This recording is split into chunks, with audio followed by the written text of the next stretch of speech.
Okay, we're going to get started. Hey,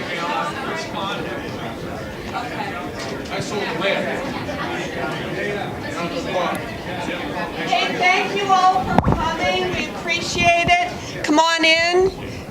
Frank, if you want to get started here. I want to thank you again for all coming. On behalf of Julian Suso, the town manager, and Sue Moran, Chair of the Board of Selectmen. Sue's going to make a preliminary statement, and then I will introduce the speaker, and we'll get this program underway. Thank you. I guess this one works. So real quickly, no, we're not going to do this every year. That's kind of been the big question. The reason that we're doing this year is because there have been multiple amounts of changes, open meeting law, conflict of interest, and what the hope is that as we garner more and more volunteers for our volunteer committees and elected committees, which really are the backbone of our supreme customer service and really professional way of handling many, many challenges in a very fiscally responsible way. We're hoping that as the members of the various boards are here, if you could do some trickle down with members who might have questions, encourage them to watch the FCTV, and most of all, you all give a lot. You all put your heart and soul and lots of your time into really hoping that your efforts will come to fruition and make an impact and make Falmouth the best it can be. And I just want you to know how much myself, on behalf of the Board of Selectmen, that's how we run. That's what we appreciate. That's what we value. And we really hope we're doing a good job for you to really express how much we value your input. So with that, I'm just going to hand it over to the guys who are doing the presentation. Thank you very much. Okay, thank you, Sue. If anybody hasn't signed in, we'd appreciate it if you would sign in before you leave. And if anybody needs a certificate of attendance tonight, we've received a few requests for certificates of attendance. Please let Julian Suso know or somebody in the town manager's office, and we'll get you one. You know, every year, Pat Harris and I give you a conflict of interest training. We didn't do it this year. We decided we would bring in the authority on the subject from the State Ethics Commission to do it instead. Tonight we have David Giannotti, who's a trainer with the State Ethics Commission. David's been doing this for a number of years, and we just were recently talking that he had done it in Falmouth a number of years ago. But he travels around the state and speaks to groups like you. I'm sure this presentation will be very interesting, very informative, and it's something that we've been looking forward to for a while. So, David, thank you very much. Thank you, Frank. And thank you to the town. The Ethics Commission is pleased to come out to the communities to talk about the state's conflict of interest law. It's very important because you're citizen volunteers, and thank you for the service that you provide to the community. But because you perform very important governmental, regulatory, and enforcement work, you need to understand what sort of rules guide when you can do your job and what restrictions may apply to you. So we're all familiar with the conflict of interest law. We've all taken the online training. We've received the summary of the law. And so we have a basic exposure. So the point of my presence here tonight is to present the basic principles of the law in a different way, hopefully to clarify, and also to give you some face time. If there are issues that we don't understand about the conflict law, don't be inhibited about having a conversation about it, even though we're being recorded and everybody will see you. But it's an opportunity to talk about the law where we can better understand how this law works and how it can affect how we do our jobs. So, as Frank indicated, my name is David Giannotti, and I'm with the State Ethics Commission. I'm the chief of the Public Education and Communications Division for the State Ethics Commission. So I manage our statewide education requirements. I go out and talk about the law. I handle the reporter calls that come into the office, and I manage our IT services for the Ethics Commission. And I've been there a whole bunch of years, most of it in an enforcement capacity. I think the last time I visited the community, I was an investigator with the Commission's Enforcement Division, and because I live on the Cape, I was sort of loaned out by our Public Education Division to come and talk about the law. But it's great to be back, and it's very convenient because I do live just about 20 minutes away, so it makes the commute home from Boston a little bit easier. So let's talk about the conflict of interest law. You serve in government, even though you're a citizen volunteer, even though you are unpaid. For conflict of interest law purposes, you are a municipal employee. And if anyone doesn't understand that, let me try to clarify it for you. So, a couple of ground rules. I'm not a lawyer, so I don't give out legal advice. If you have a specific question and you need to know what the compliance rules are under the conflict law, you call our office. Part of the point of coming out and talking about the law is to drive calls to the Commission's legal division. We have attorneys on staff, and they provide you, me, and everyone else who's subject to the law with free, confidential legal advice. And do not be afraid to call us.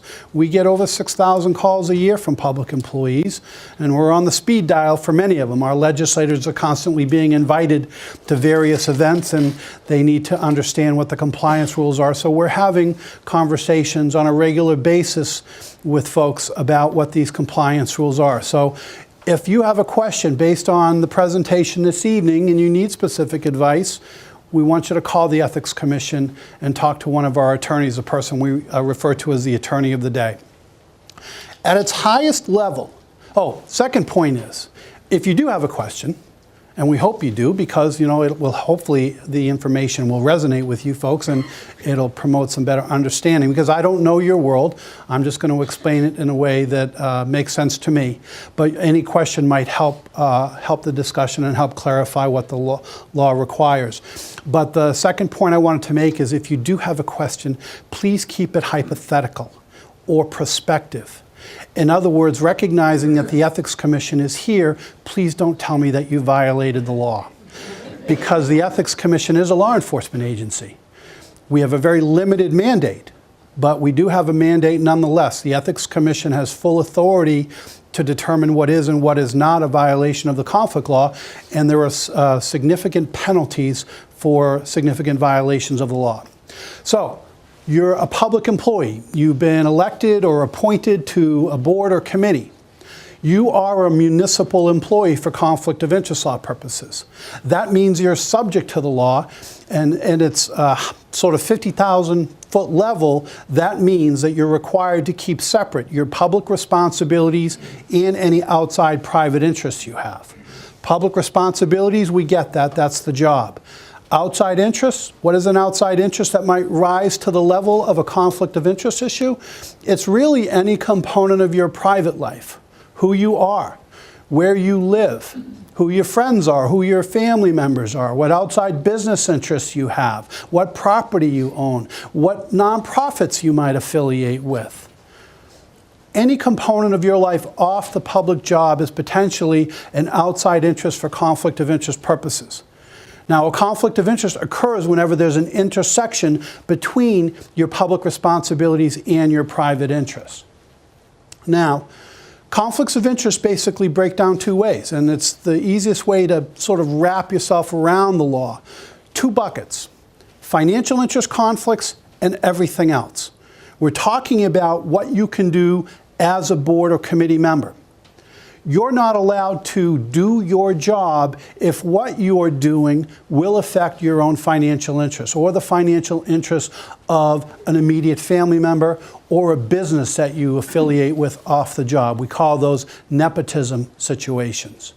The law disqualifies you from doing your job, with exceptions, and we'll get into that. So that's bucket one. Financial interest conflicts, the conflict law says stay away from those. The terms abstain and recuse are used interchangeably by the Ethics Commission to reflect that a public employee is stepping back from a matter. Now, those two terms will have a different meaning in a different context, but for our purposes, they mean the same thing. The second bucket consists of every other type of conflict of interest, non-financial interest conflicts that fall under the section of the law we call the Code of Conduct section. Those are situations that create appearances of conflict of interest. Sometimes we hear about having to conduct ourselves in a way to avoid even the appearance of impropriety.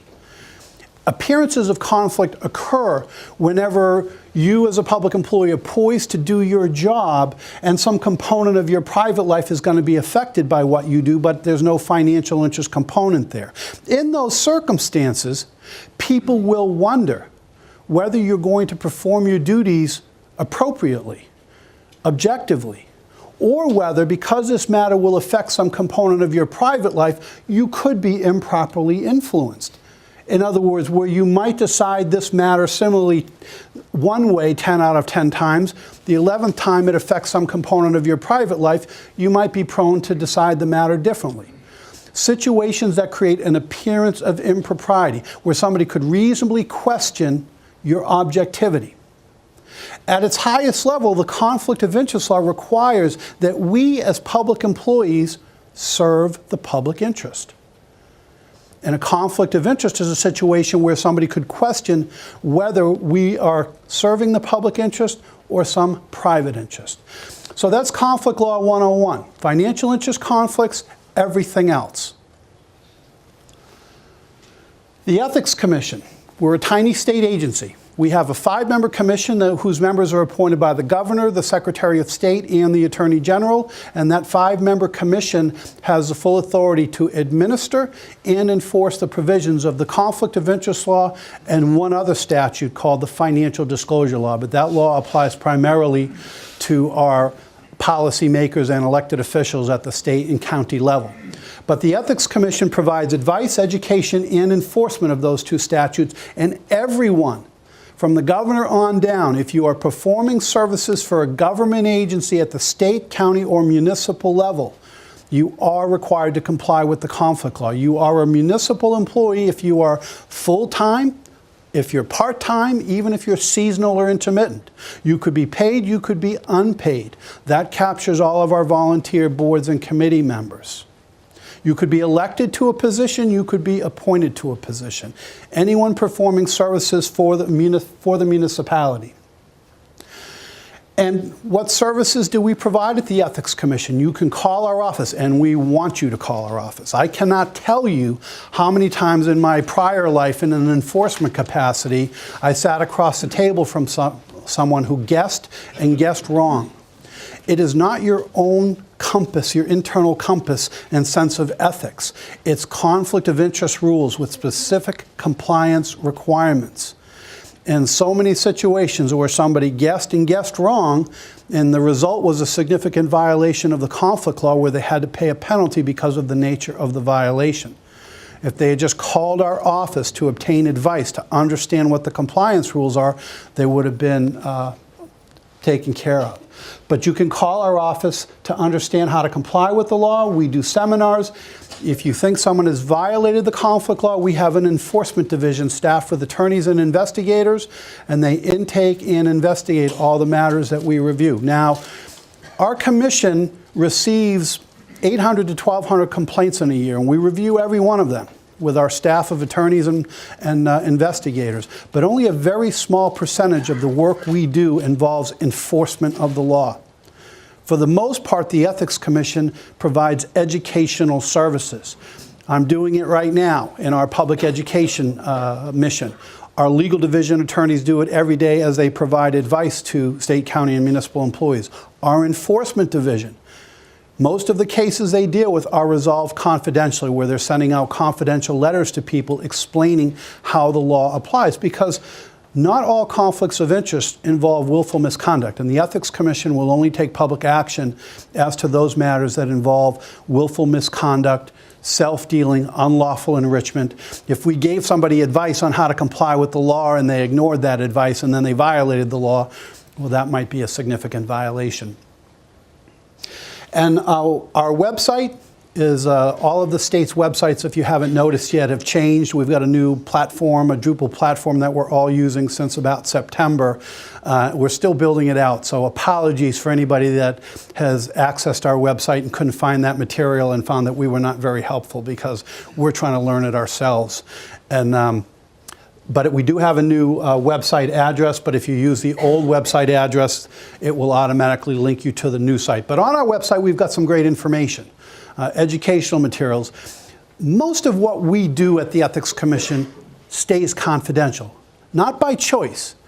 Within the statute, there is a requirement that we can't talk about what we do. We can't, as part of what I do, handling calls from the media, has the Ethics Commission received this complaint? Are you investigating so-and-so? What are you doing with this issue? And the answer is we can't confirm or deny whether we've received a complaint, whether we're conducting an investigation, whether anyone has sought advice from the Commission, whether the Commission provided any advice to someone.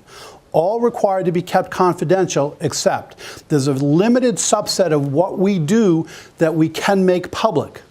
When the Commission receives a complaint, conducts an investigation, and it determines that enforcement action is appropriate, a decision by the Commission in connection with an enforcement case is public. As I said, it doesn't happen all that often in the course of a year, given the volume of complaints that we deal with. But they're all public, and they're all posted up on our website. They contain helpful information to explain how the Commission has interpreted the conflict of interest law in a given fact situation.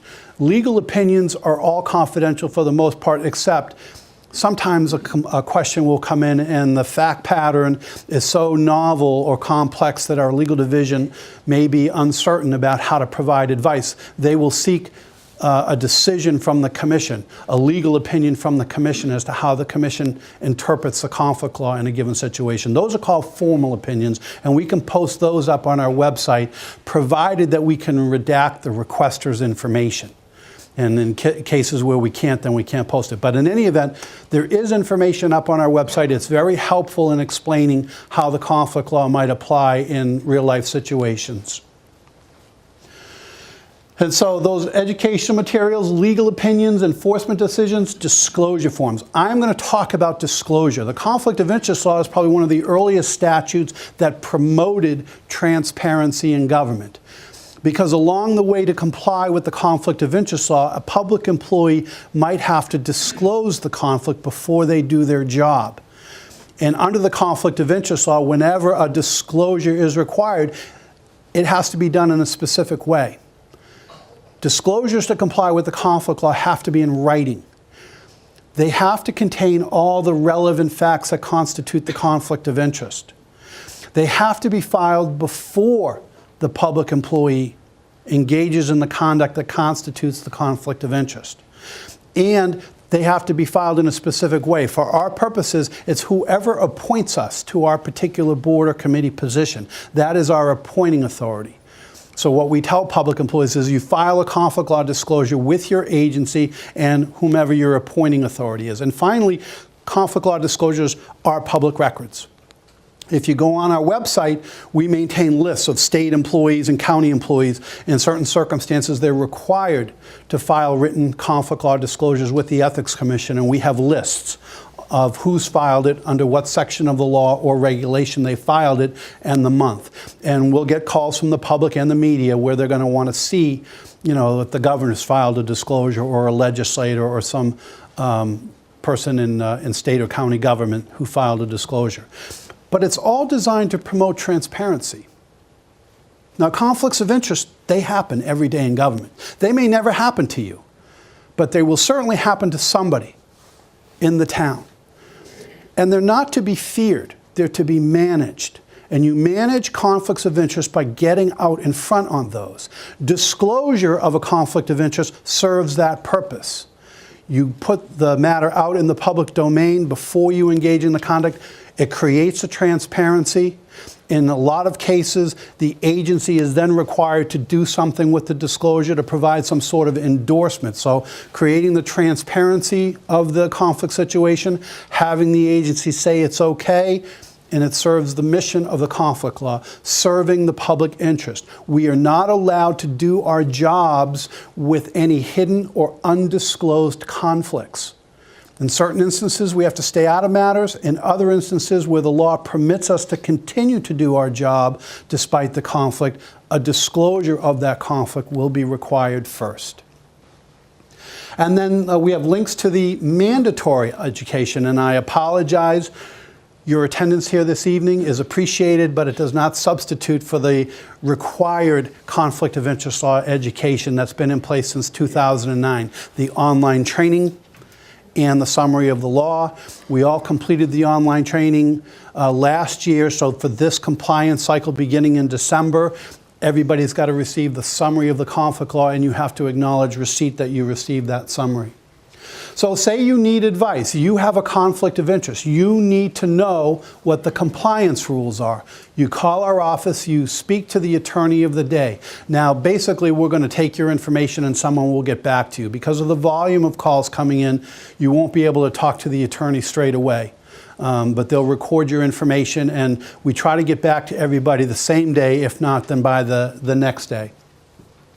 You can email us, you can call us, you can come to our office, although I don't know why you would want to fight that traffic. You can write a letter. We give out written opinions. If you have a complicated business situation that might involve the town and you need to understand what the compliance rules are, we will provide you with written legal advice. And it will be binding legal advice.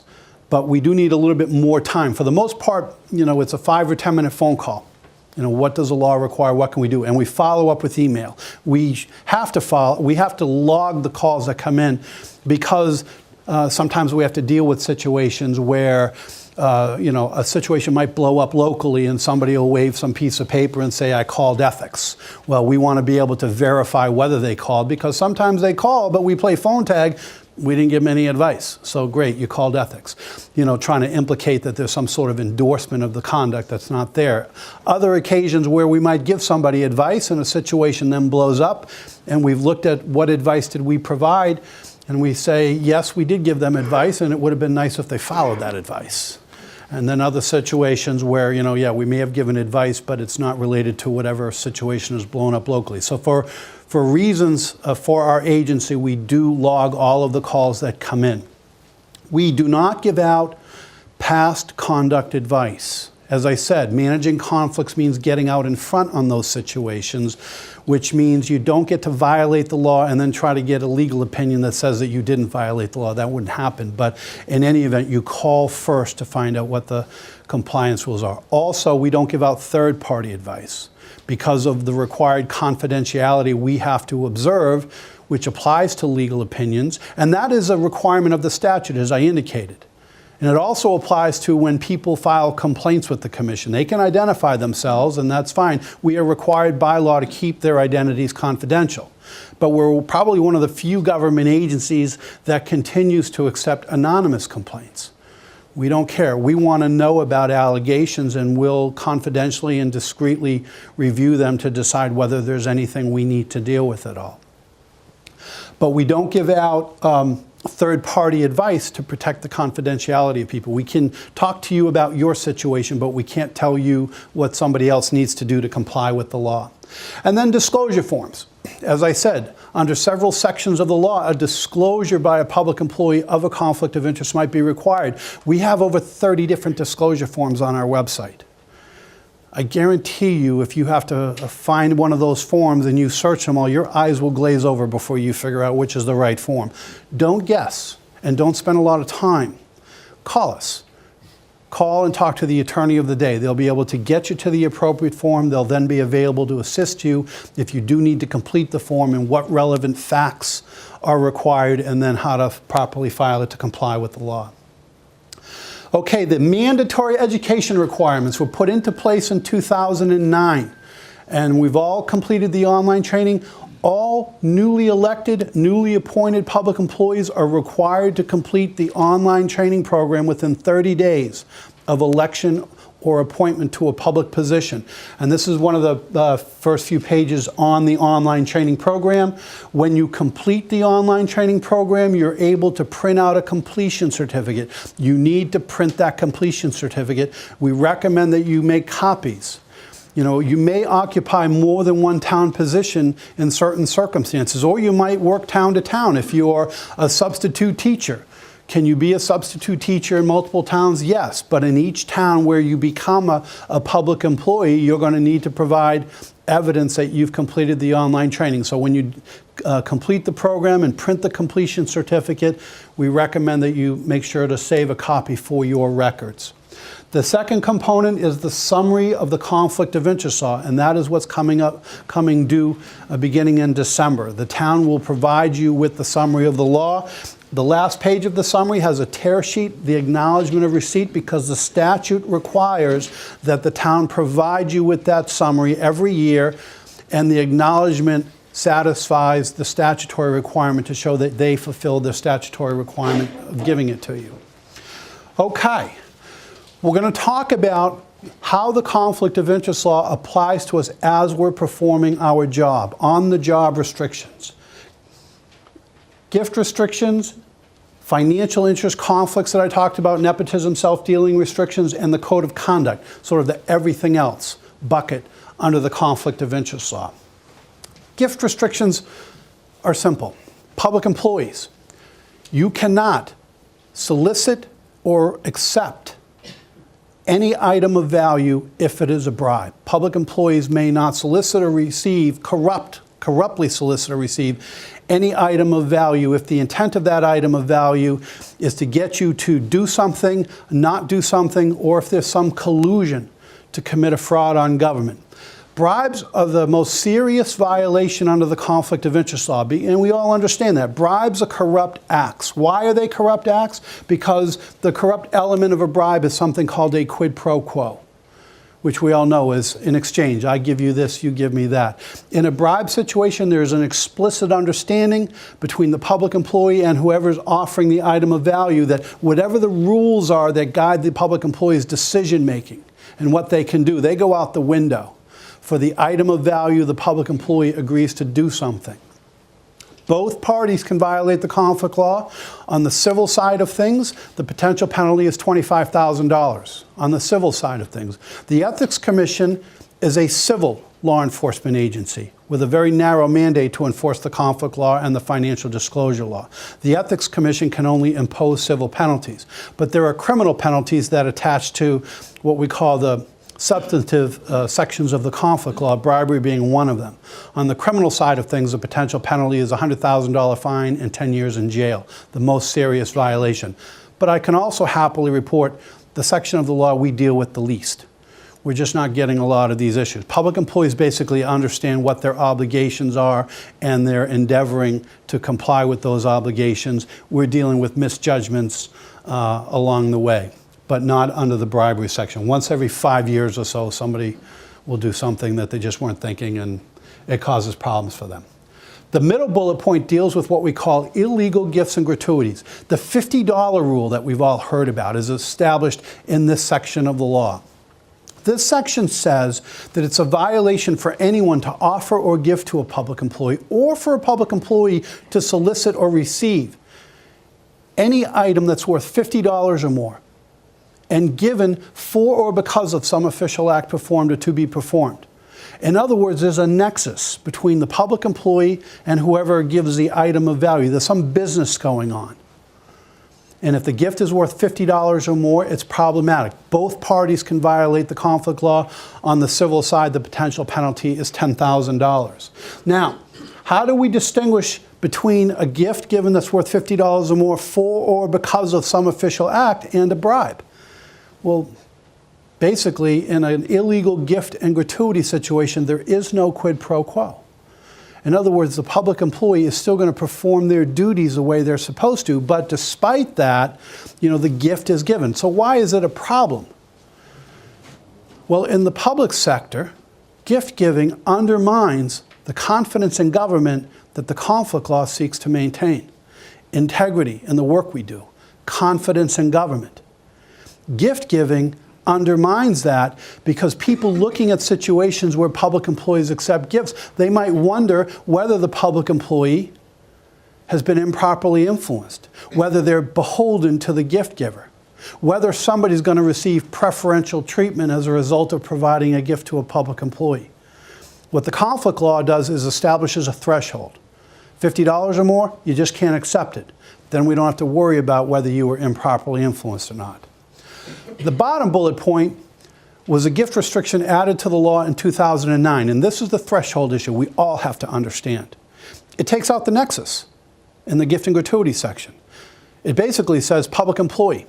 You cannot solicit or receive anything worth $50 or more that's given to you because of your official position. You don't even have to have any business connection with someone. If somebody walks up to you in town hall, you only know them to say hello, and they say, hey, I've got a couple of theater tickets that my firm is not using. Why don't you take you and someone else out to the show or what have you?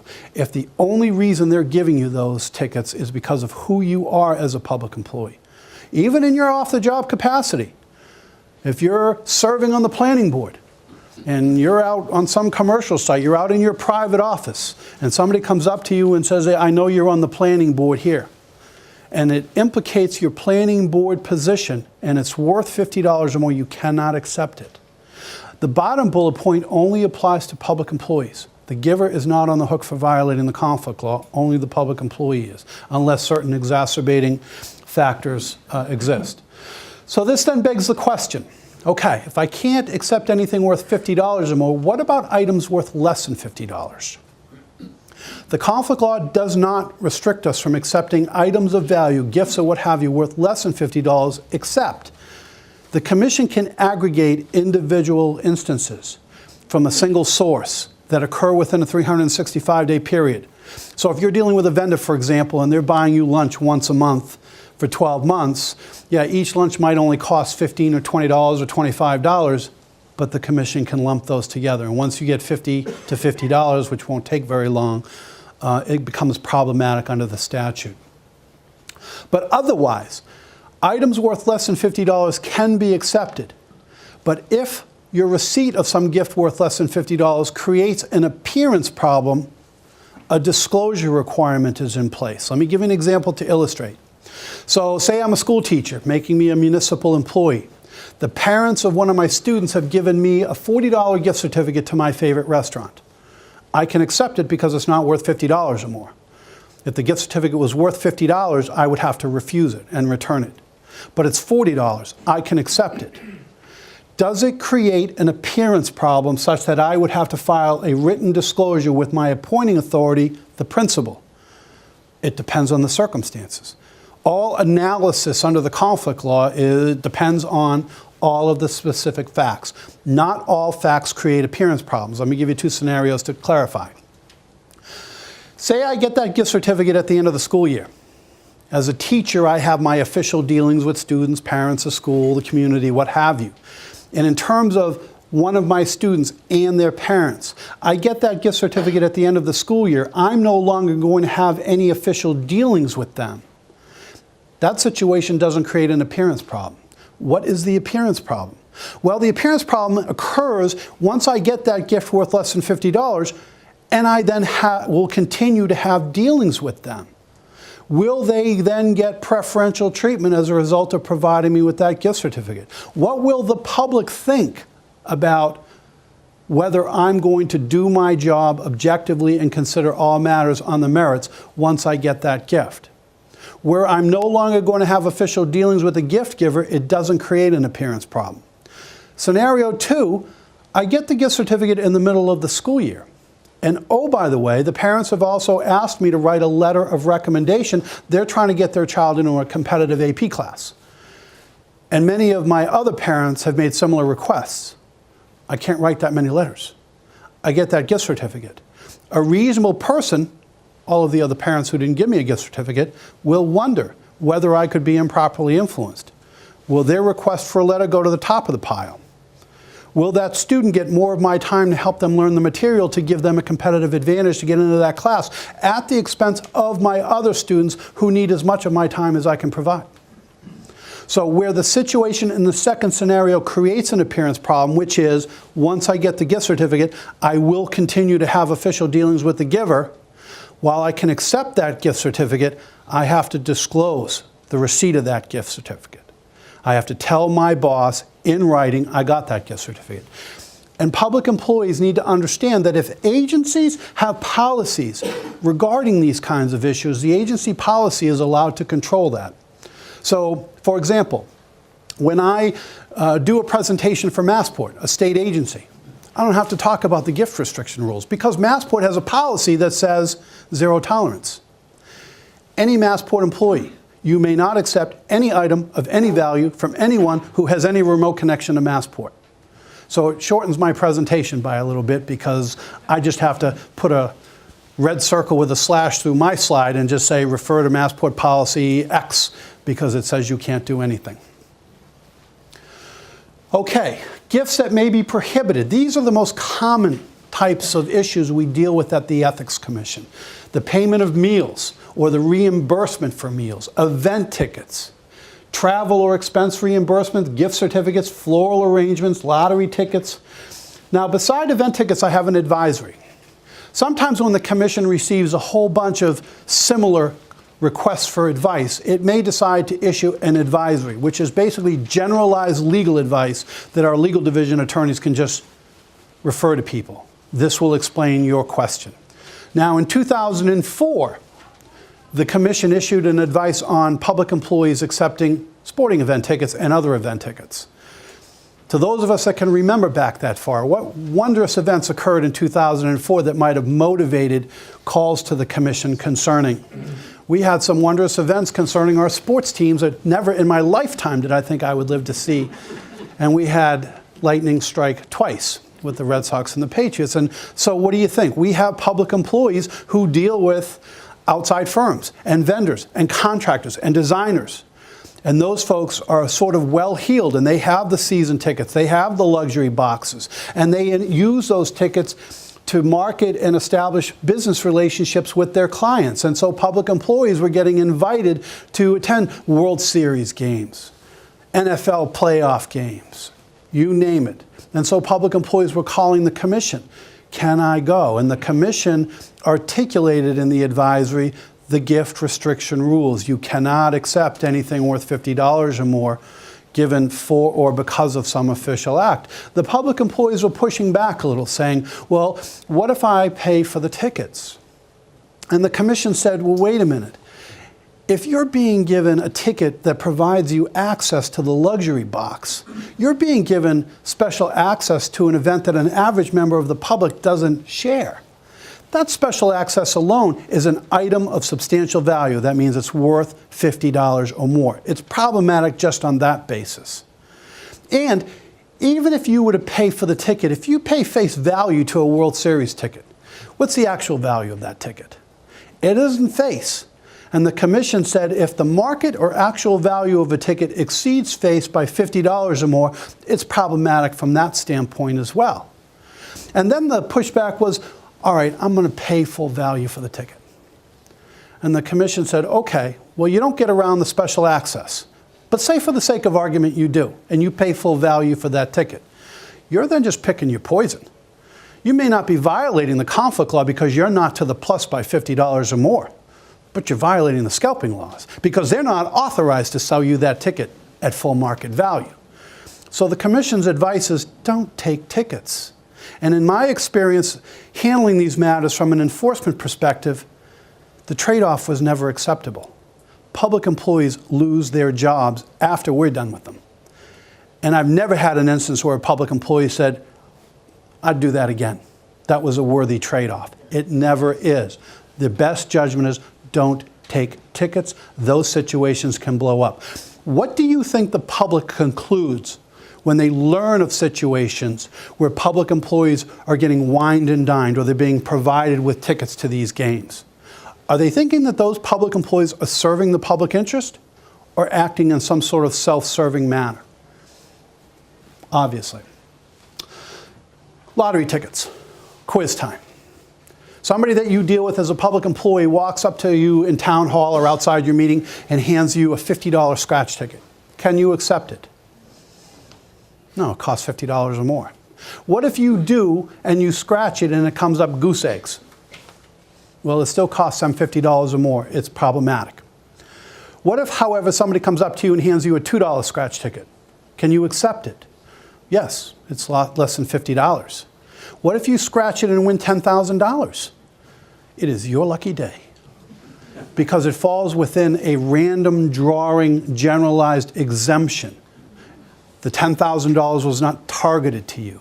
We have regulations in place that allow certain things. If you go to a conference as a public employee and the host is offering door prizes, you're allowed to win and accept the door prize as long as it's a random drawing. So nothing is being targeted to you specifically.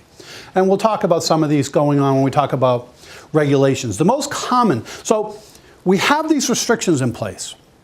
But over the years, the Commission has looked at real-life situations where public employees might be called upon to accept items worth $50 or more. And the Commission has said, where there's no real conflict of interest law mischief, where we can put conditions to eliminate any conflict of interest mischief, we will do so. And what it will mean is that public employees can accept items worth $50 or more given to them because of their official position, but it won't violate the law. The travel expense regulation is the most common one we deal with. This is the one that allows the governor and legislators or anyone at the state, county, or municipal level to attend a conference that's related to their job and to have a vendor pick up the expense or have some private party, not their public agency, pay that expense. For those of us that remember back when the recession occurred, back in 2007, 2008, guess what happened to public agencies? Budgets got realigned. Guess what happens most often? Travel budgets get cut. Public employees attending conferences serves a real public purpose because that's where we learn stuff. Conferences, seminars, that's where we learn to do our jobs better. And where public agencies could pay those expenses but then couldn't or wouldn't, but some private entity was willing to do so, the Commission felt, you know what, that won't violate the law as long as we do a couple of things. Create transparency. The public employee can accept the reimbursement or paid expenses to attend events like conferences or educational events that serve a legitimate public purpose, provided that they file a disclosure with their agency and their appointing authority. The agency says it's okay. By making a determination that that public employee's travel and attendance at that event serves a legitimate public purpose. It's a workaround from the gift restriction rules. Other workarounds include incidental hospitality at events that serve a legitimate public purpose. Sometimes we're invited to events and the host might be serving food and beverage. And our legal division would be wrestling with the calls that come in because public employees will say, so-and-so has invited me to attend this event, but they're serving coffee and pastry. Can I go?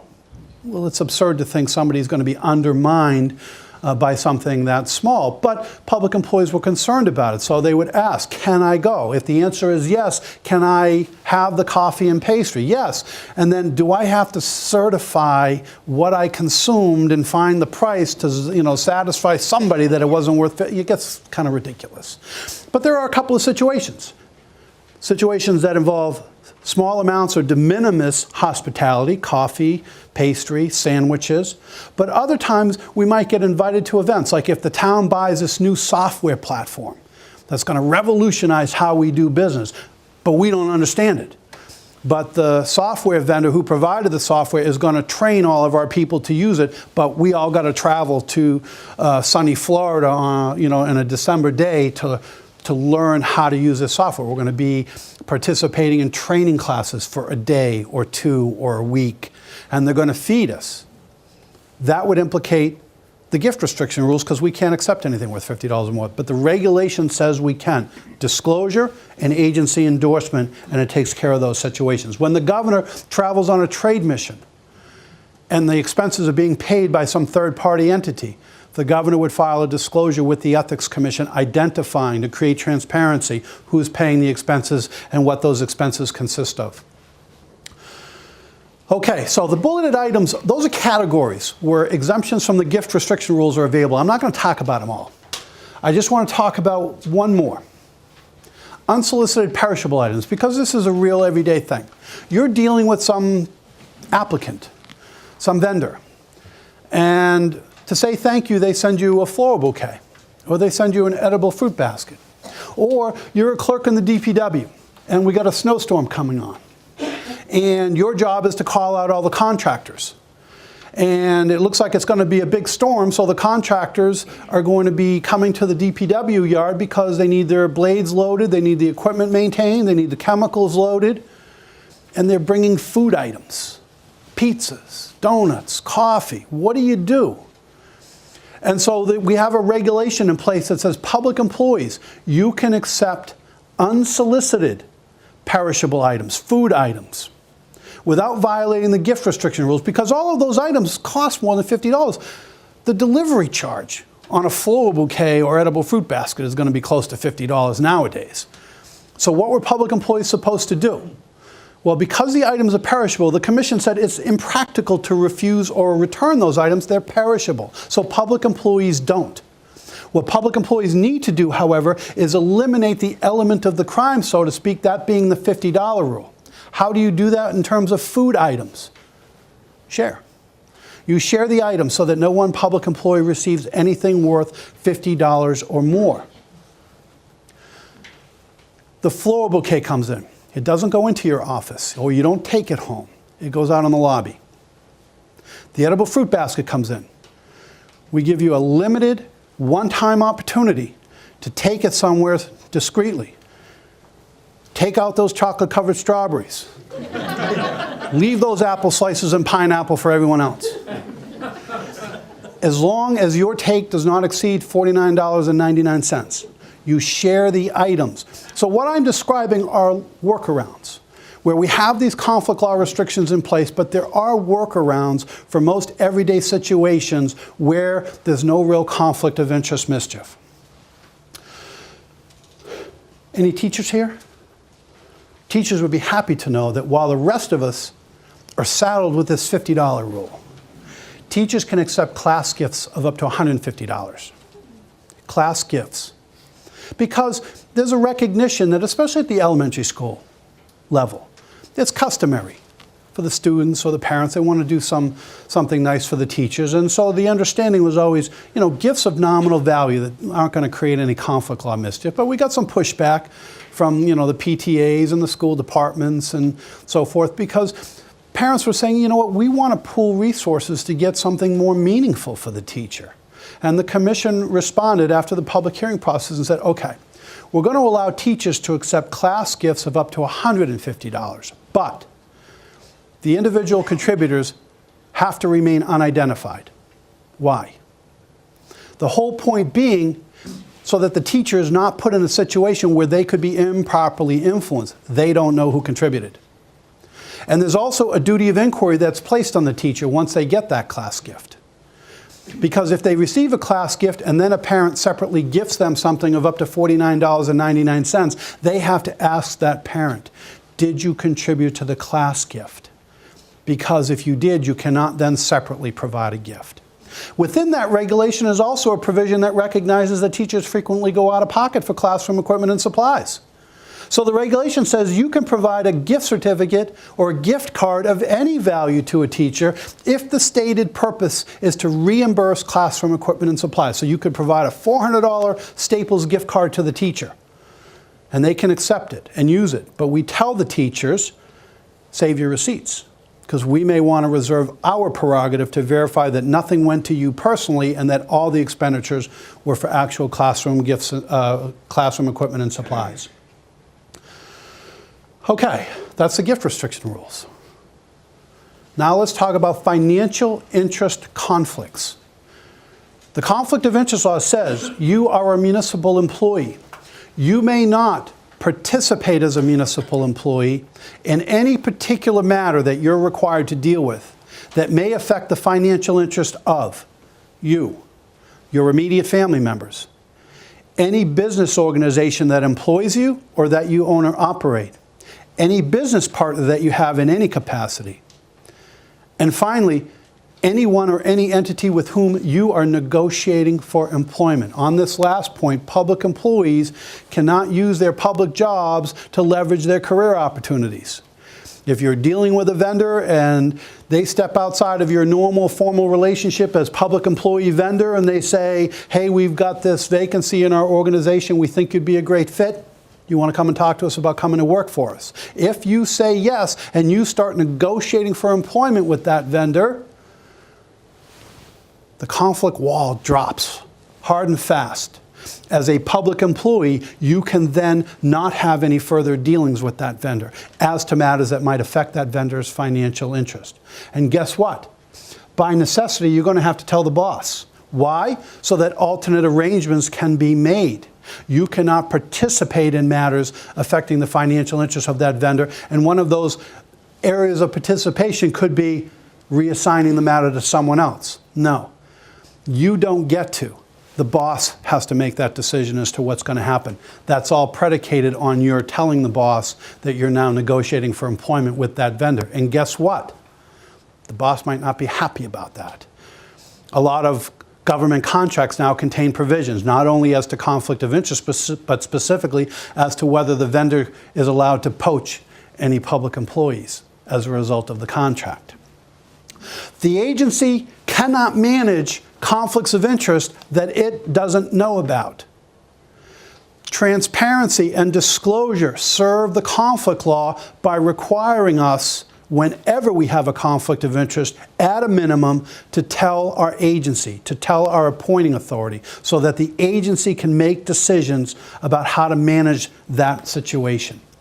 Now, if you are elected, there is a workaround in the conflict of interest law that allows municipalities, public agencies, to waive these requirements if it's in the best interest of the municipality or the public agency. Because not all financial interest conflicts are significant. Example, I'm a department head in the town, and I have an immediate family member who works in my department. Now, I didn't hire them. That would violate the nepotism section in a significant way. I don't supervise them the same. I wasn't the department head when they were hired. I had nothing to do with them being hired. But guess what? I got the promotion. I'm now the department head, and I have an immediate family member working in the department. And one of the things I have to do as a department head every 2 weeks to comply with municipal finance law is certify the payroll for my department. Now, the nepotism section says I cannot participate as a public employee in any matter that affects the financial interest of an immediate family member. If I have to certify the payroll for my department, it consists of me putting my name on a line. I didn't prepare the payroll, staff does. But that is still participating in a matter that affects the financial interest of a family member. Why? Because by signing on that line, everybody gets paid. If I step back and don't sign off on that, nobody gets paid. So that's a sort of a routine administrative matter. Yes, it's a financial interest conflict, but it's not a significant financial interest conflict. What the law allows when I encounter that kind of a situation is that I have to step back first. But I can then file a written disclosure with the boss, my appointing authority. They then decide what to do about it. After I file that disclosure, the boss has 3 options. 1, they can assume responsibility for certifying the payroll for my department. They can sign off on it. 2, they can assign someone else to do it. I can't. They have to assign someone else to certify the payroll for my department. The third thing the boss can do is, if they think that my financial interest conflict is not so significant so it would affect the integrity of my services, they can waive the statute. How is that done? The mechanism appears on the conflict of interest law disclosure form. I fill it out and submit it with all the relevant facts that constitute the conflict. There's a bottom section for the appointing authority. What do you want to do? Do you want to take responsibility and handle it yourself? Do you want to assign someone else to handle it? Or do you want to waive the statute and make that determination that the integrity of that employee's services won't be affected? It waives the statute. The employee can then certify the payroll.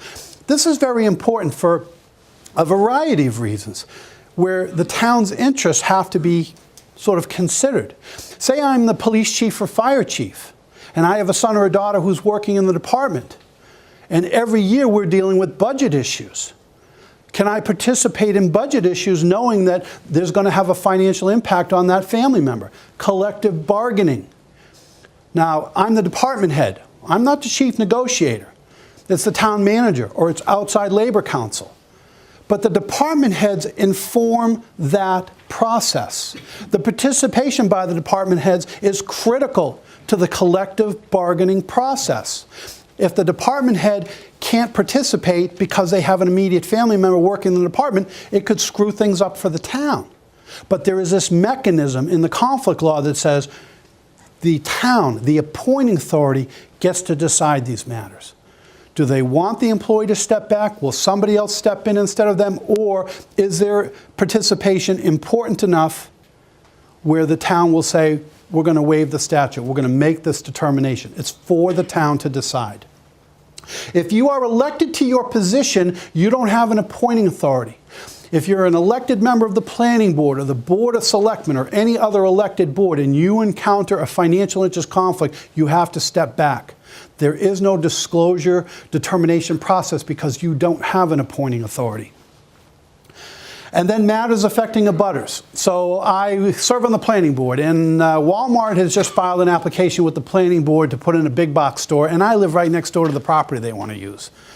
Is that a financial interest conflict for me? Yes, it is. I can't participate as a planning board member because I'm an abutter to that. Now, competitors. I serve on the license board. I own a package store in the town and I serve on the liquor license board. Can I serve on the liquor license board if I own a package store? Most people say, no, that's intuitively. No, you can. The conflict law doesn't preclude any class of citizenry from serving in government. It only restricts you once you serve in government. But what if I own a package store? I know I can't issue a license to my own business and I can't deal with any matters that directly affect my business. But what happens if one of my competitors, I own a package store and there are 4 package stores in the town, and one of my competitors gets caught serving someone who's underage. They're now coming before my board facing a possible loss of license. If I can knock one of my business competitors out of the game for a period of time, is that a matter that will affect my business's financial interest? It's what we call a rebuttable presumption. In other words, if the answer to that question is yes, the nepotism section applies. But the answer might be no.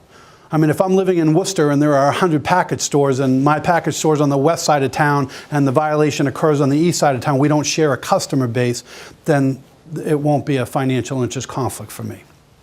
But that's just to give you an idea of how it works. Immediate family. That term is defined in the conflict law. A nepotism violation would occur if you participate in a matter that affects your financial interest or the financial interest of immediate family members. It's you, your spouse, your parents, your spouse's parents, your siblings, your spouse's siblings, and your children, your closest in relatives. This now begs a question. Okay, what about the rest of my relatives? What about people who are not on the chart? What does the conflict law say about my ability to do my job if it affects the financial interest of a non-immediate family member? First of all, who are they? Cousins, aunts and uncles, nieces and nephews, grandparents, grandchildren, ex-spouses, domestic partners. Not on the chart, not a nepotism situation. But is it a conflict situation? Absolutely. Now, there's those 2 buckets I told you about, financial interest conflicts and everything else. If it's not a financial interest conflict because the person doesn't fit the definition of immediate family, by default, it then rolls into the code of conduct or non-financial interest conflict bucket. In other words, you can do your job even if it affects the financial interest of a non-immediate family member, provided you first file a disclosure of those facts. And under this non-financial interest conflict section, what we call the Code of Conduct section, agencies can adopt their own standards. So if I'm an appointed public employee and I file that kind of a disclosure, if my appointing authority is properly dialed in, and I hope they all are, they're going to step in and say, thank you for the disclosure. Oh, no, you don't. It's not good public policy for people to deal with matters affecting the financial interest of anybody you know, let alone whether they're non-immediate family members. Those situations can blow up. It's not critical for you to participate, but the agency manages that process. They decide, but they can't decide what they don't know. And so the conflict law requires that transparency, that filing of the disclosure, so that the agency can make its own decisions. Now, just because we didn't think we could confuse you enough, the issue about sibling-in-law gets confusing. For example, if I'm called upon to handle a matter and it affects the financial interest of my spouse's brother, my brother-in-law. He's an immediate family member for conflict law purposes. It's a nepotism situation. But what if it's a situation affecting the financial interest of my spouse's sister's husband? He's my brother-in-law, but he is not an immediate family member for conflict law purposes. So in the one, I have to stay out, and the other, I can participate provided I first file a disclosure. For board members, you can't participate in matters if financial interests are affected, and there's no workaround if you are elected. But for elected boards, there's something that the courts have crafted. It's not in the conflict law, it's just that we use it. It's called the rule of necessity. And it applies to situations where a board cannot put a quorum together because a sufficient number of board members have financial interest conflicts that require them to abstain. Look at my example with Walmart. 5-member elected planning board. And I live right next door to the proposed site. I have a financial interest conflict in that situation. What if 2 of my colleagues on the planning board also live in the same neighborhood and they're abutters? And it's a 5-member board, and 3 of the 5 members are out because they have financial interest conflicts. And they're elected, so they don't have an appointing authority to go through the disclosure determination process. Well, the courts, in considering these kinds of things, crafted something they called the rule of necessity. And it's nothing magical. It just says if you invoke it, you can then do what the conflict law says you can't do. Now, we have an advisory on our website specifically on using the rule of necessity because it's possible to improperly use the rule of necessity. And if you improperly use the rule of necessity to get around a nepotism situation, you will not be protected. You would violate. So it's an advisory on our website, and I'm sorry I don't have it on the slide, but it's advisory 0505, and it talks about what does the Ethics Commission require before a board can invoke the rule of necessity. And basically we say you got to get legal advice, either from the Ethics Commission or town council. Is it appropriate to use the rule? Once you get that legal advice that says yes it is, then at the relevant meeting where the relevant decision has to be made, one of the members can invoke the rule. And then all of the members that have the financial interest conflicts have to then disclose for the record what their conflict is. And then they can all vote. They don't have to. The law permits those members to vote, but it does not require them to vote.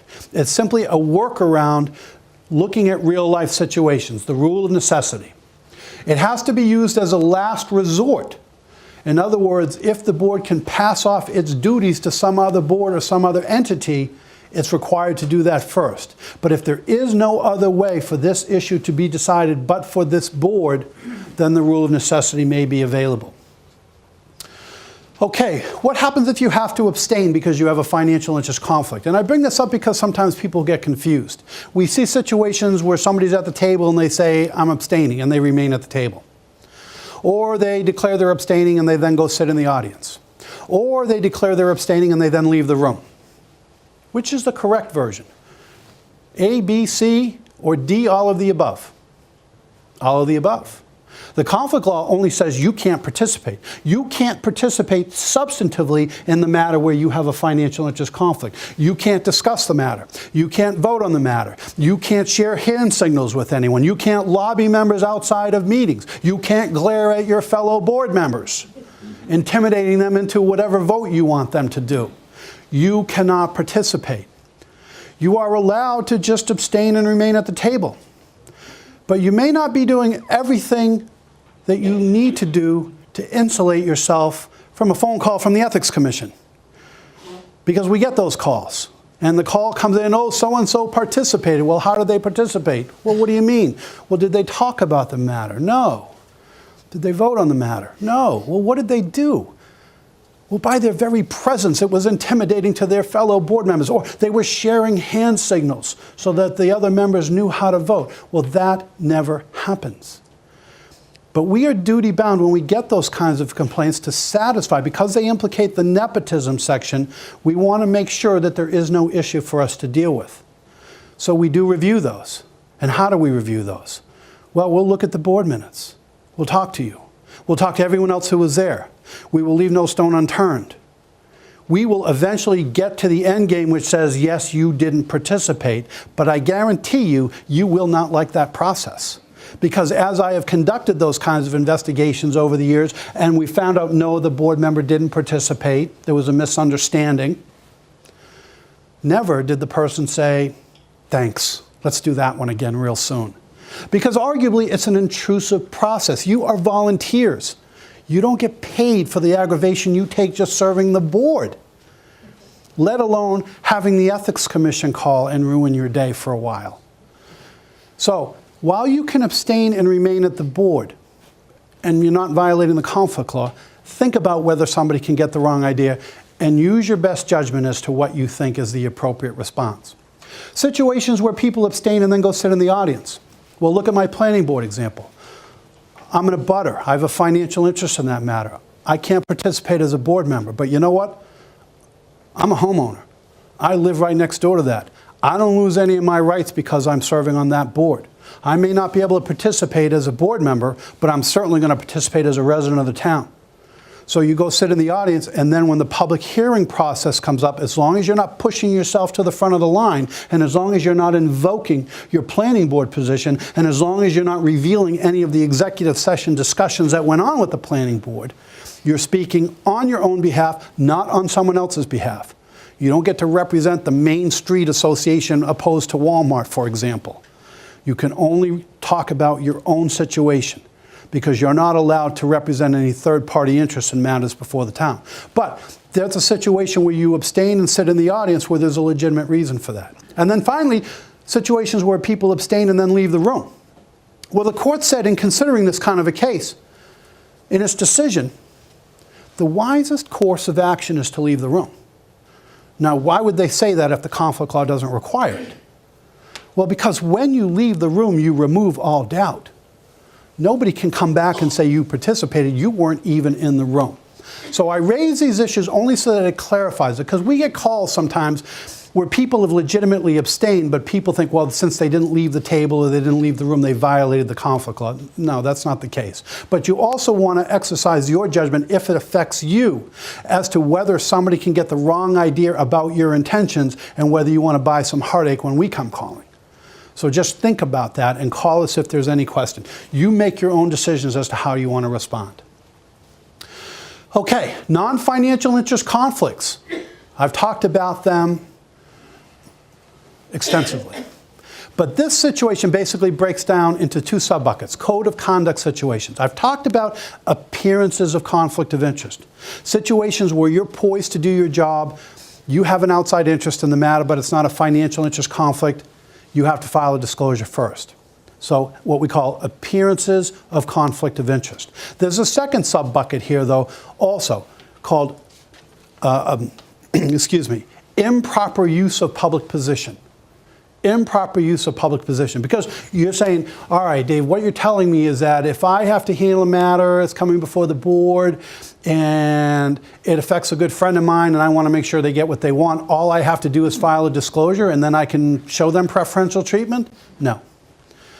When that matter comes before the board and you have an outside interest in it, the filing of disclosure just dispels the appearance problem that's otherwise created. But you are otherwise always required to serve the public interest, to do your job the way you're supposed to. The disclosure dispels the appearance problem. Because if you, as a board member, vote on a matter or participate in a matter, and you have some private or outside connection to the issue and you don't disclose it, it's reasonable to conclude that you were improperly influenced, that you were unduly influenced. But as a matter of law, when that situation presents, before you do your job, you file that written disclosure. It dispels the appearance problem. What that means is it's no longer reasonable to conclude that you were improperly influenced. You created the transparency. Appointed board members, appointed public employees file conflict law disclosures with their agencies. Elected municipal officials file it with the town clerk. Now, the law says the disclosure has to be filed in a manner that is public in nature. The commission, as a matter of standardized legal advice, we tell municipal employees, file it with the town clerk. And they have to be maintained as a public record. So, also under this section of the law, improper use of public position. The conflict law says you as a public employee may not use your official position to secure unwarranted privileges for yourself or others that are not available to similarly situated individuals. What you know, or what you will soon learn as you serve government, is that you don't get to make up the rules as you go along.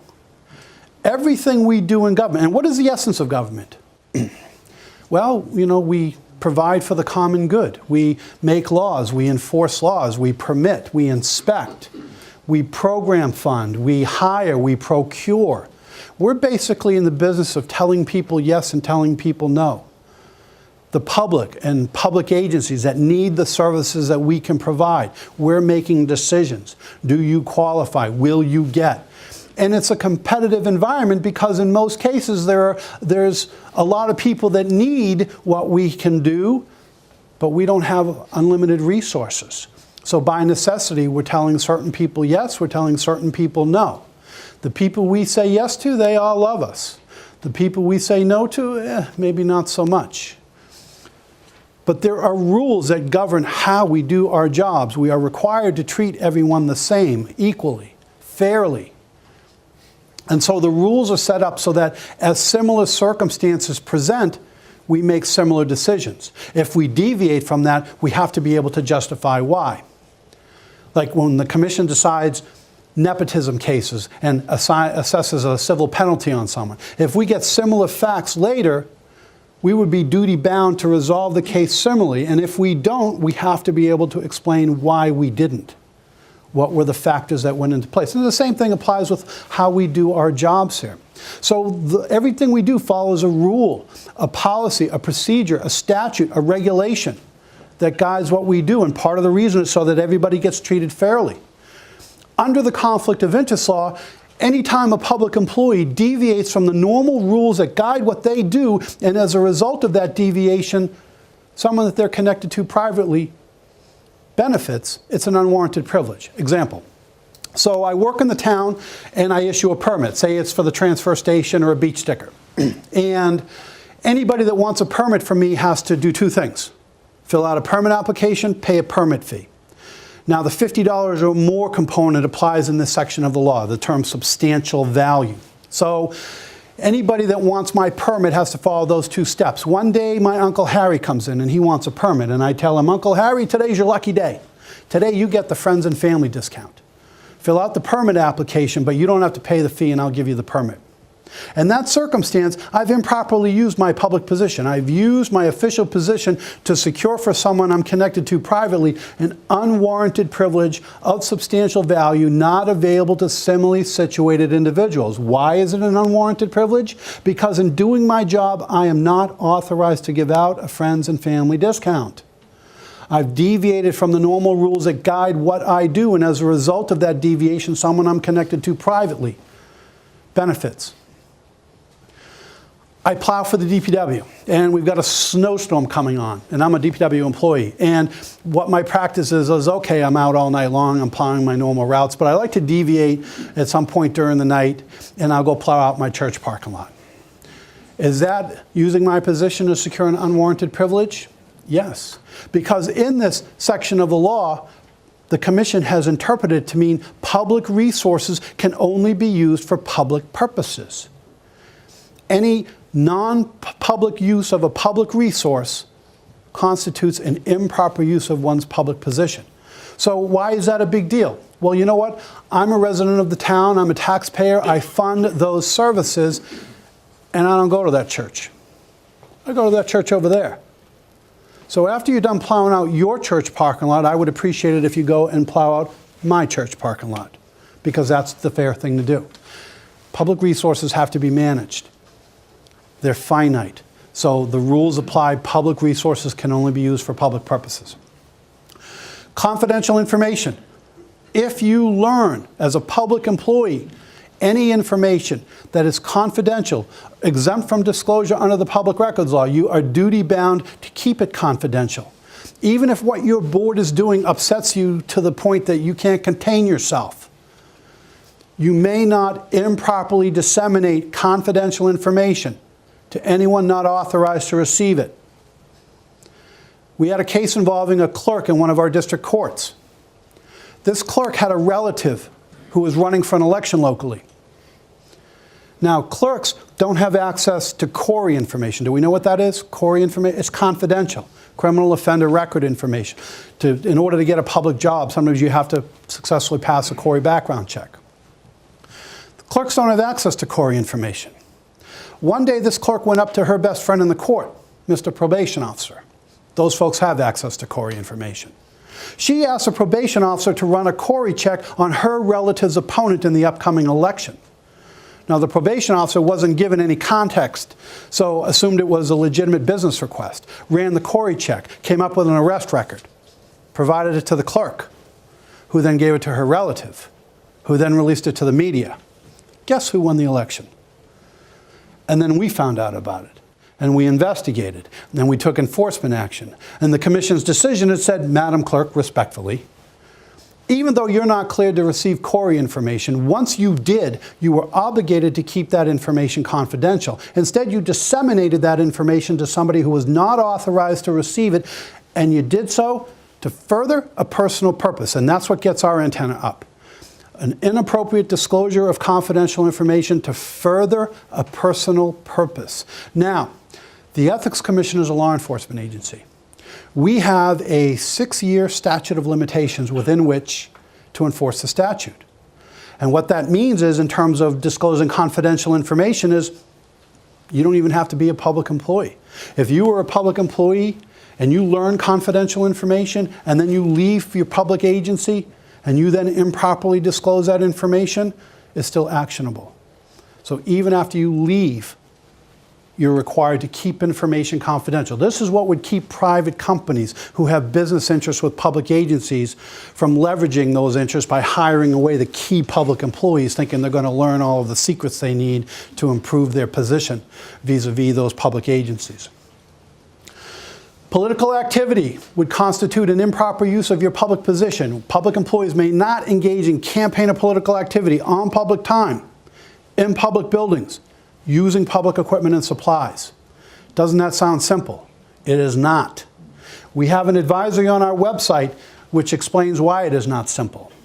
Because distinctions are made between elected officials and appointed public employees. Appointed public employees, your title is a public resource. You cannot use your signature block in connection with endorsing a candidate for office. If you're an elected official, you can, because you engage in campaign and political activities as a normal course of business. You don't have business hours or office hours you're required to keep and so forth. So it gets kind of nuanced. Also, where it gets tricky is when you're talking about political activity which affects public agencies, ballot questions, referendums, overrides, all of that stuff. Just understand that when you're talking about these political activities involving various elections, that's the people's business, not government's. Even though government administers the election process, it is the public that decide these matters. Government is not in the business of influencing or deciding elections. Therefore, public resources may not be used in connection with any campaign or political purposes. But what happens if it's an override to build a new school? And you're the superintendent, you're the school committee member, and there's all this conversation going out there, all this erroneous information being circulated.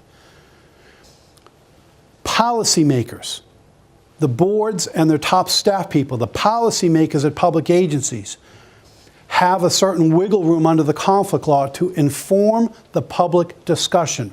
You can use public resources to inform the public discussion, but you cannot advocate.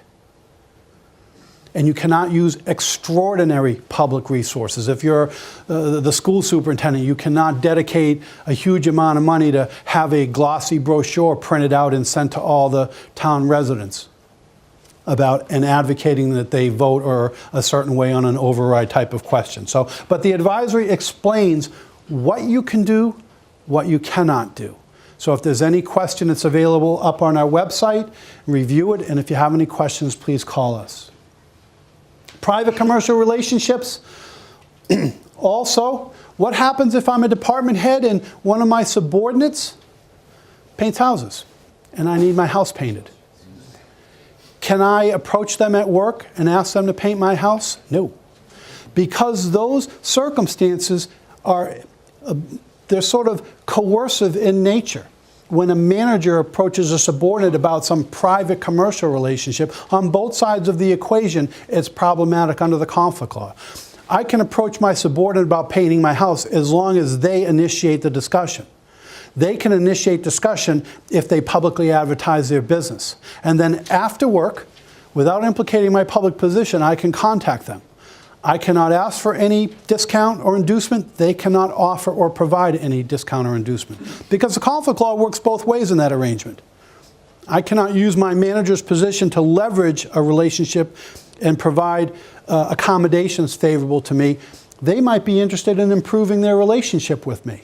So they might want to offer a discount so that the next time, overtime opportunities or promotional opportunities come up, they'll be on the beneficial end of those decisions. Or if they happen to get unfortunately jammed up in some personnel or disciplinary issue, maybe I'll go easier on them because they're providing some sort of inducement. So the point being that public employees, we have people with whom we have official dealings, we have people over whom we have official responsibility, and if in doing our jobs, the possibility arrives to engage in some sort of private commercial relationship, understand that the conflict law can apply to those situations as well.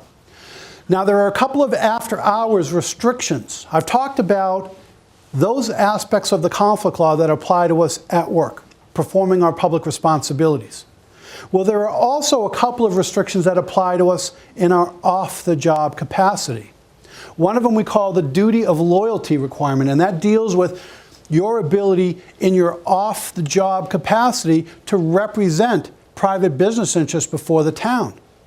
Because the conflict law imposes a duty of loyalty on you to the town, you can't compromise that duty of loyalty by representing some third-party interest in a matter that also involves the town.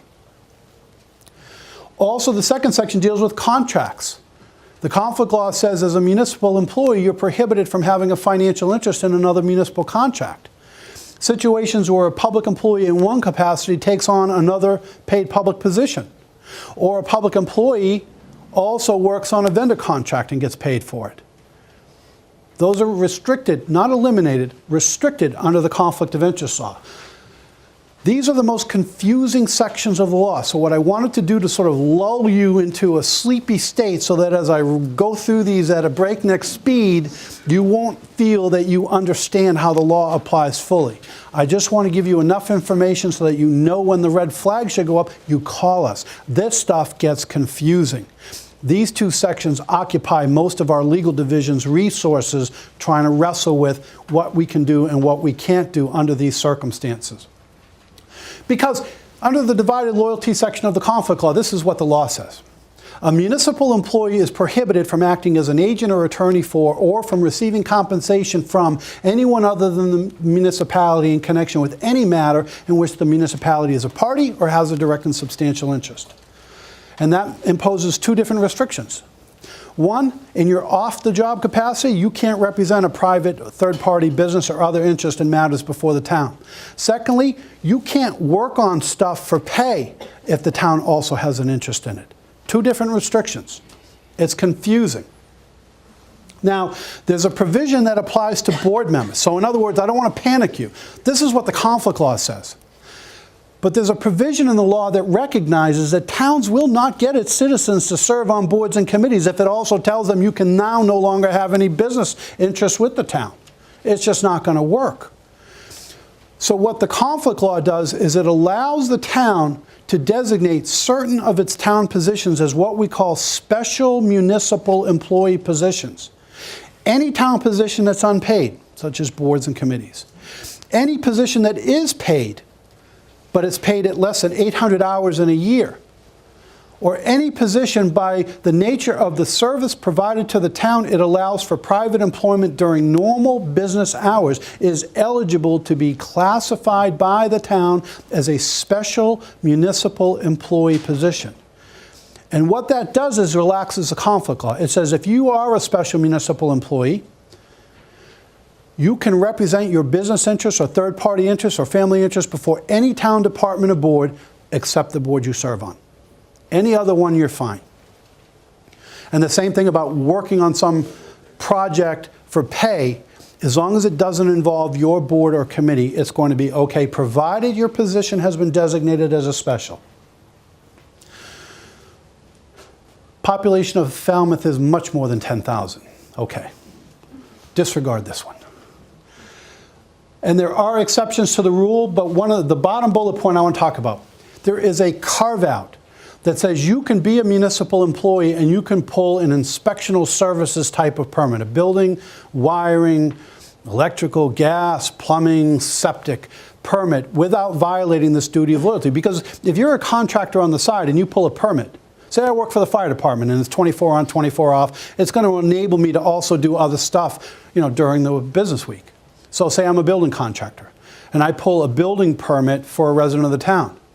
I would be a municipal employee who's acting as the agent for the property owner in a manner in which the town also has an interest. It implicates the duty of loyalty requirement, except there's a carve-out. It says municipal employees can pull certain permits without violating the conflict law as long as a municipal employee, they're not employed by the permit granting authority or an agency that oversees the permit granting authority. So I could be a firefighter and I could be a building contractor on the side and pull those permits. But I couldn't be the building inspector and pull building permits. I work for the permit granting authority. Under certain circumstances, there are provisions where that is allowed, certain part-time building inspectors that are paid on a fee basis. They have a little bit more flexibility. The second provision deals with financial interests and conflicts, and this is really confusing because the law says this: a municipal employee is prohibited from having a financial interest in a municipal contract.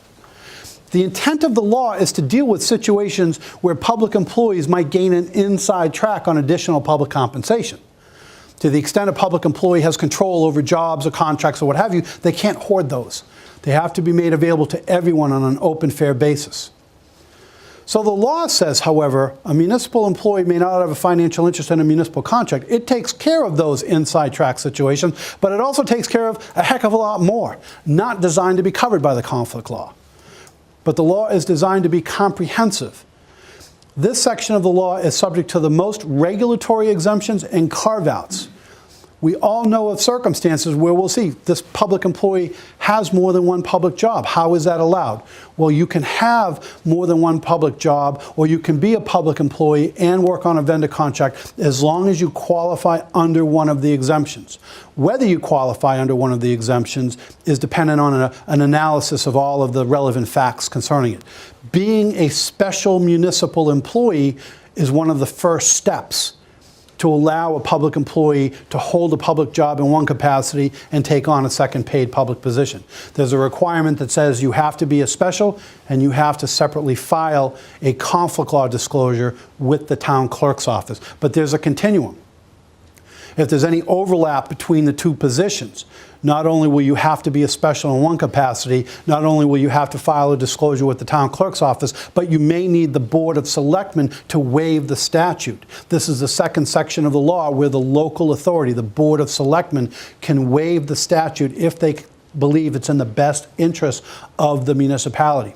So a town might have a call fire department where the firefighters are volunteer, but when there's call-outs, they get paid for their time.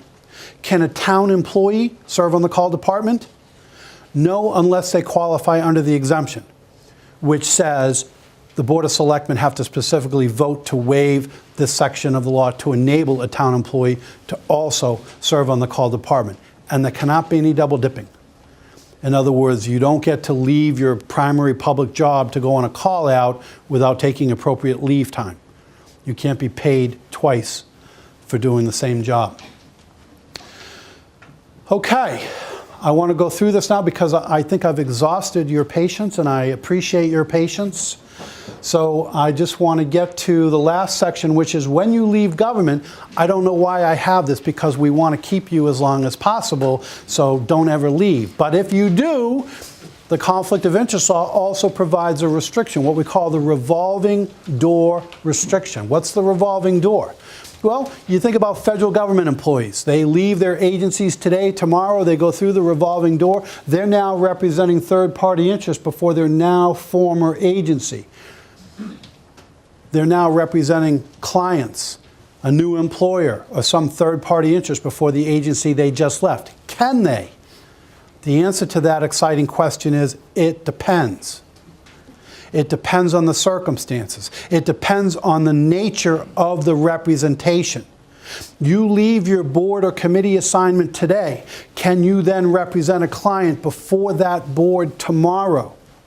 Well, the conflict law imposes 2 restrictions. Restriction 1 is a permanent restriction, and it applies to matters that you worked on as a board or committee member. So everything is predicated on you leave the board, you now want to represent the third-party interest before the board. What is the reason for that representation? If it is in connection with a matter that you handled while you were a public employee, you cannot represent that third-party interest. And then it recognizes that not everything that comes before your board is something that you handled. It recognizes matters that you did not handle, but they were nonetheless under your official responsibility. Even though you didn't participate, it was pending in your agency while you were a board member. If I'm a department head for a municipal department, everything that comes into the department is a matter under my official responsibility as department head. But I don't handle everything that comes in. That's what I've got staff for. In other words, you can distinguish between matters that I handled versus matters that I did not handle. They were nonetheless under my official responsibility. I then leave, and I now want to represent a client or a new employer or some third-party interest before the department that I just left. If it's in connection with a matter that I worked on, permanent restriction. If it's in connection with a matter that I didn't work on, but it was under my official responsibility, the law imposes a 1-year cooling-off period. Why? Because when I leave my public agency, I still know people. I still have influence. The conflict clause says you don't get to apply that to benefit third-party interests. Only the town gets to benefit from that. So while you can represent that third-party interest in a matter that was under your official responsibility, provided you didn't work on it, you have to wait 1 year so that your relationships attenuate to a certain extent. Board members. Say you serve on the Board of Health, and the Board of Health employs a health agent, and the board hires that health agent. The health agent leaves. Can you serve as the health agent while a board member? No. Can you be the health agent? Yes, provided that you leave the board and the board does not consider your application until 30 days after you leave the board. There's also a provision in the law that says you can be a full-time town employee and also serve on the Board of Selectmen, but you have to observe 3 conditions in that duality. So I can be a full-time police officer or firefighter and also serve on the Board of Selectmen. But when I'm acting as a member of the board, I have to stay out of matters within the purview of the department I work for. Also, to deal with the inside track issue in the conflict law, I can only take 1 pay. So I have to decide whether I want to continue to receive my department pay and benefits, or whether I like to receive that stipend that they pay instead, to the extent they pay a stipend. But I have to make that choice. The third condition is I'm ineligible for appointment to any other position while I serve on the board and for 6 months after I leave the board.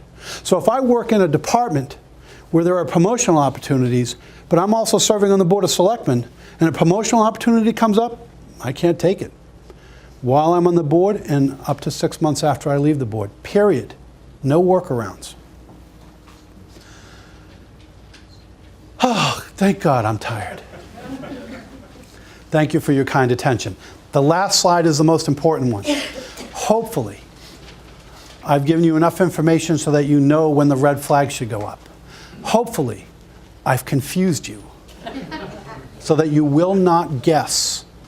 Call us. I want to drive all calls to our legal division for the specific compliance rules. Thank you for your kind attention. I will be here if anybody wants to talk offline. Otherwise, thank you very much. Did Frank Duffy tell you I'm chairman of the planning board and you kept using all those examples?